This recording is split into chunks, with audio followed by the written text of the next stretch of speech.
Suite du support numéro 2 où nous allons nous exercer à appliquer les notions de valeur absolue, d'opposé et d'inverse.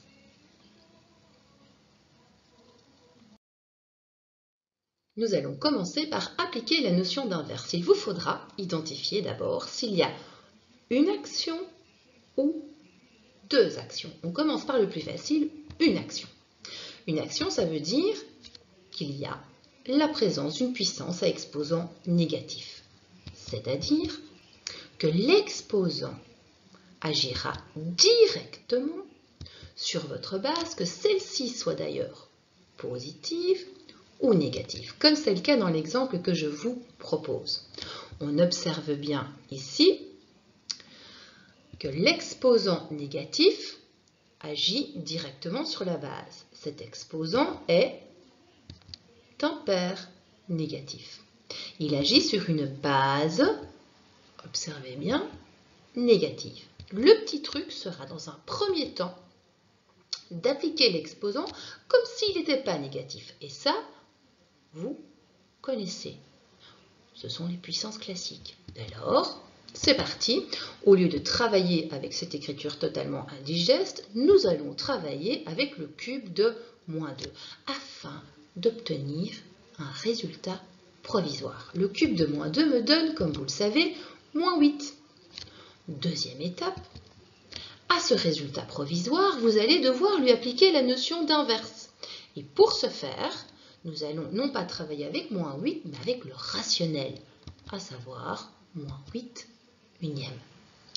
On va donc identifier l'inverse de la première puissance de moins 8 sur 1. Jeu de chaises musicales. Le dénominateur initial devient alors le nouveau numérateur et le numérateur initial va devenir le nouveau dénominateur. Mais attention, pas de signe moins au niveau du dénominateur. Et donc, pour résultat final, on obtient la fraction non pas 1 sur moins 8, mais bien moins 1 sur 8. Dès lors, lorsqu'il vous faut traduire ce genre d'expression, c'est très simple puisqu'il n'y a qu'une action. Il n'y a qu'à pas se tromper. Le moins ici qui trône en exposant est bien traduisible comme étant l'inverse. Mais l'inverse de quoi? L'inverse de la troisième puissance. On pourrait dire aussi l'inverse du cube. Alors sachez que c'est un petit malin qui m'a trouvé l'abréviation pour cube, et je la trouve géniale, c'est cubé. Ça va nous faire gagner du temps au niveau des différentes traductions. Donc nous en sommes à l'inverse du cube de quoi? De l'opposé. De qui?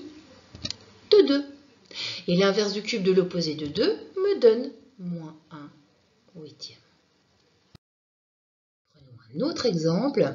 À nouveau, il s'agit bien d'une action, une puissance à exposant négatif, c'est-à-dire que vous observez que l'exposant négatif agit directement sur une base, que celle-ci soit positive ou négative, comme c'est le cas dans l'exemple que je vous propose. Ici, nous avons une puissance à exposant, ce coup-ci, pair négatif, agissant sur une base négative. Le petit truc sera, dans un premier temps, d'appliquer l'exposant comme s'il était positif. C'est parti, c'est ce qu'on va faire afin d'obtenir un premier résultat provisoire. Et donc, au lieu de calculer moins 7 exposant moins 2, nous allons travailler avec le carré de moins 7. Le carré de moins 7 me donne 49. 49 est un résultat provisoire. Qu'est-ce que je vais faire ensuite? Secondo, je vais appliquer à ce résultat provisoire, à 49, la notion d'inverse. Je vais donc travailler avec le rationnel 49 unième pour lui appliquer l'inverse de la première puissance. Jeu de chaises musicale, et je me retrouve alors avec pour résultat final la fraction 1 sur 49. Dès lors, lorsqu'il vous faudra traduire ce type d'expression, à nouveau, il n'y a qu'une seule action. On démarre par la traduction de ce petit moins, traduisible comme étant l'inverse de la deuxième puissance, ou encore l'inverse du carré. Du carré de qui? Eh bien, de l'opposé de 7. Et l'inverse du carré de l'opposé de 7, ça me donne 1 sur 49. Que va-t-il se passer maintenant lorsque deux actions sont observées, c'est-à-dire une puissance à exposant négatif est observée, mais pas que ça. Eh bien, dans un premier temps, il vous faut la cibler, cette puissance à exposant négatif. On doit savoir dans quel cours on joue. Que la base d'ailleurs soit positive ou négative. Alors, c'est le cas de mon exemple ici. Dans un premier temps, j'observe que j'ai une puissance à exposant pair négatif. Moins 4, eh bien pair négatif. Agissant sur une base, moins 5, qui est négative. Oui, mais oh, pas que, hein, les amis. Qui c'est qui est caché devant la base? C'est ce signe moins. Et donc, ça va être ma deuxième étape. Vigilance à ce signe moins, car il aura un impact sur mon résultat. Il n'en reste pas moins que je vais devoir appliquer la priorité des opérations. Et donc, attention, n'allez pas me faire moins par moins, ça fait plus. Hein. Alors oui, moins par moins, ça fait plus, mais ça ne se justifie pas ici. Pourquoi? Priorité des opérations, vous êtes bloqué par cette puissance. Heureusement, vous avez un truc pour appliquer une puissance à exposant négatif. C'était quoi déjà? Primo. On va faire comme si l'exposant était positif, pour ensuite appliquer la notion d'inverse. Eh bien, c'est exactement ce qu'on va faire. D'abord, on s'occupe de cette puissance. C'est parti, et au lieu de travailler avec moins 5 exposant moins 4, je vais travailler avec moins 5 exposant 4. Retenez par cœur, 5 puissance 4 me donne 625. C'est une puissance qui est souvent utilisée. J'ai donc un premier résultat provisoire. À ce résultat, je lui applique la notion d'inverse et donc je travaille avec le rationnel 625 sur 1. Jeu de chaises musicales maintenant entre le dénominateur et le numérateur. Je me retrouve alors avec pour fraction provisoire 1 sur 625. Parce qu'attention, il y a ma deuxième action. Et évidemment, ce signe moins devant la base va avoir un impact sur mon résultat. Je vais devoir prendre l'opposé de 1 sur 625. Quand l'action est directe, j'obtiens ceci. Étant donné qu'il y a le moins devant la base, eh bien, je clôture mon action par l'octroi de ce signe moins à mon résultat. Maintenant, ce qui est intéressant pour moi de voir avec vous, c'est comment traduire cette expression totalement indigeste. Rien de plus simple. Quand on traduit littéralement, eh bien, il faut toujours commencer avec l'ultime action portée. Or, qu'est-ce qu'on vient de faire? Clôturer notre action avec ce signe moins. On sait comment le traduire. Ce signe moins est traduisible comme étant l'opposé. Mais l'opposé de quoi? L'opposé de l'inverse. L'inverse de quoi? L'inverse de la quatrième puissance. De qui? De moins 5. Le moins, je sais le traduire. De l'opposé de 5. Eh bien, l'opposé de l'inverse de la quatrième puissance de l'opposé de 5 n'est rien d'autre que moins 1 sur 625. Encore un exemple où deux actions sont observées et donc forcément une puissance à exposant négatif, mais pas que ça. Dans un premier temps, il nous faut la repérer pour pouvoir l'appliquer tout en étant vigilant, bien sûr. Voici un exemple où vous avez une puissance à exposant impair négatif agissant sur une base, faites gaffe les amis, positive. Si cette base avait été négative, on aurait dû mettre des parenthèses. Ce n'est pas le cas. Donc la base est bien positive. Mais donc attention. Attention parce que le moins là, il va devoir clôturer mon action. Hein. Donc ça, c'est pour ça que deux actions sont observées. Dans un premier temps, il n'en reste pas moins que je vais appliquer le petit truc. Primo, appliquer l'exposant comme s'il était positif, me permettant d'obtenir un premier résultat provisoire. Pour ensuite appliquer la notion d'inverse, mais je dois avoir en tête que ce sera à nouveau un résultat provisoire. C'est parti. Et donc, au lieu de calculer 2 exposant moins 5, l'inverse de la cinquième puissance de 2, je vais plutôt calculer 2 puissance 5. Vous devez le savoir, c'est une puissance avec laquelle, à nouveau, nous allons beaucoup travailler. 2 puissance 5, sans calcul, ça me donne 32. Premier résultat provisoire, je vais donc appliquer la notion d'inverse. Non pas sur 32, mais plutôt, je forme la fraction 32 unième, et à cette fraction, je lui applique l'inverse de la première puissance. Jeu de chaise musicale entre le dénominateur et le numérateur, je me retrouve alors avec pour second résultat provisoire un 32e. Mais attention, il y avait bien ce signe moins devant la base et c'est lui qui va clôturer mon raisonnement. Si l'action était directe, le résultat final serait un 32e. Elle ne l'est pas, étant donné qu'il y a la présence de ce signe moins. Il doit clôturer mon raisonnement. Si maintenant je devais traduire cette expression à nouveau à un digeste, la traduction, la clé, c'est de repérer la dernière action posée. Or, la dernière action, c'était ce moins, traduisible comme étant l'opposé. L'opposé de quoi? De l'inverse de la cinquième puissance. De qui? De 2. Et l'opposé de l'inverse de la cinquième puissance de 2, ça n'est rien d'autre que moins 1 32e.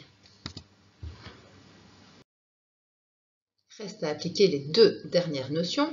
On démarre avec la notion d'opposé. Voici l'exemple que je vous propose.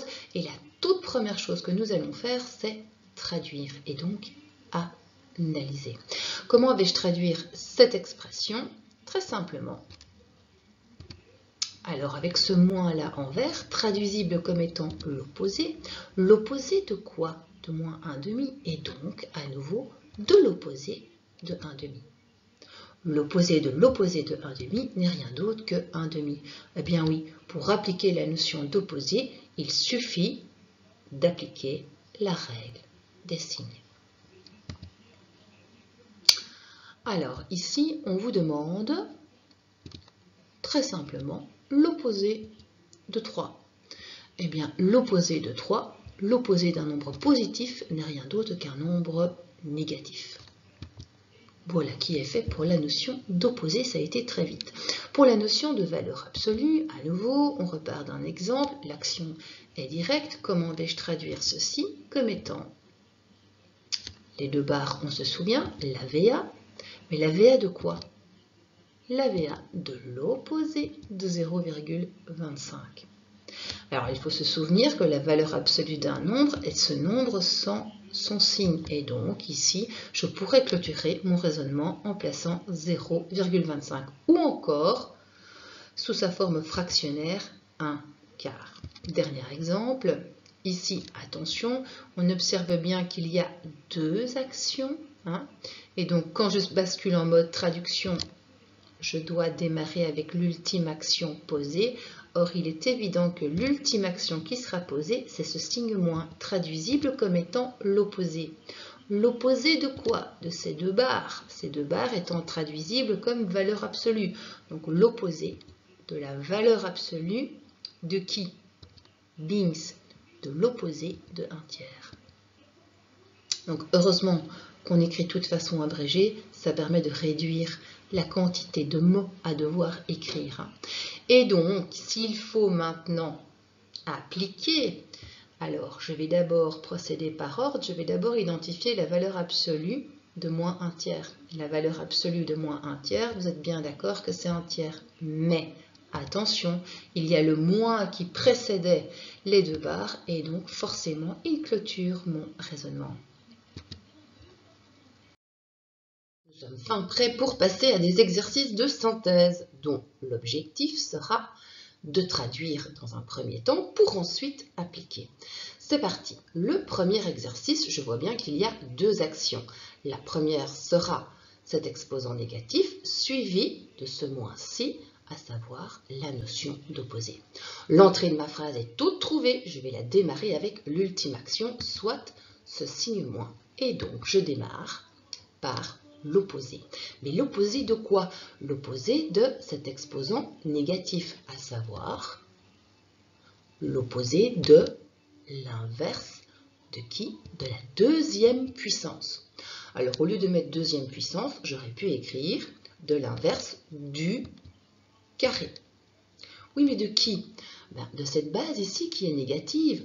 Moins 3 étant traduisible comme l'opposé de 3. Reste maintenant à devoir appliquer. D'abord, je m'occupe de cette puissance à exposant négatif et je perds dans un premier temps l'élévation de moins 3 au carré, ce qui me donne 9. Oui, mais pas que. Maintenant, je vais devoir prendre l'inverse de 9. Attention les amis, l'inverse de 9, c'est 1 neuvième. Pour clôturer mon action avec l'octroi du signe moins, finalement, ça me donne moins 1 neuvième.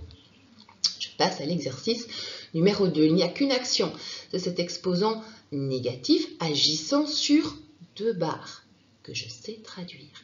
Et donc, je vais commencer ma phrase par l'inverse de la première puissance de quoi? De mes 2 barres. Donc, l'inverse de la première puissance de la valeur absolue de qui? De ce qui se trouve à l'intérieur, soit moins 5, traduisible comme l'opposé de 5. L'inverse de la première puissance de la VA de l'opposé de 5. Comment maintenant appliquer? Eh bien, par ordre, je m'occupe de la valeur absolue de moins 5, ce qui me donne 5. Ensuite, je prends son inverse. Finalement, cela me donne 1 cinquième. Exercice numéro 3, il y a bien 2 actions. D'abord, il y a l'action de l'inverse, suivie de la notion d'opposé. L'introduction de ma phrase est toute trouvée. Je vais démarrer avec l'opposé. Mais l'opposé de quoi? De cet exposant négatif, traduisible comme étant l'inverse de la première puissance. De qui? De 7. Comment appliquer? Eh bien, je prends d'abord l'inverse de 7, soit 1 septième, et je lui attribue son signe moins en clôture de raisonnement. Avant-dernier exercice, ici je me retrouve devant une simple puissance, mais attention, dotée d'un exposant négatif. Mon point d'entrée est tout trouvé pour ma traduction, il s'agira de l'inverse de la deuxième puissance ou encore l'inverse du carré. De quoi? De cette base négative, soit traduisible comme étant de l'opposé de 4. Reste à appliquer maintenant cette puissance. Premier temps, j'élève moins 4 au carré, ce qui me donne 16. Ensuite, je lui applique la notion d'inverse. Finalement, cela me donne 1 seizième. Et enfin, dernier exercice ici, il y a 2 actions. D'abord, l'élévation de 4 au cube, suivie de la notion d'opposé. Pour traduire, mon point d'entrée est ici. Et donc, je commence ma phrase par l'opposé. L'opposé de la troisième puissance, ou encore l'opposé, vous le savez maintenant, de cubé. L'opposé du cube de qui? De 4. Comment calculer cela maintenant? D'abord, je vais élever 4 au cube. 4 au cube, 4 fois 4 fois 4, 4 fois 4, 16, 16 fois 4, ouïouïouï, 16 fois 4, 64. Et puis, je lui octroie ce signe moins, ce qui me donne moins 64. Petite danse de la joie, on a terminé.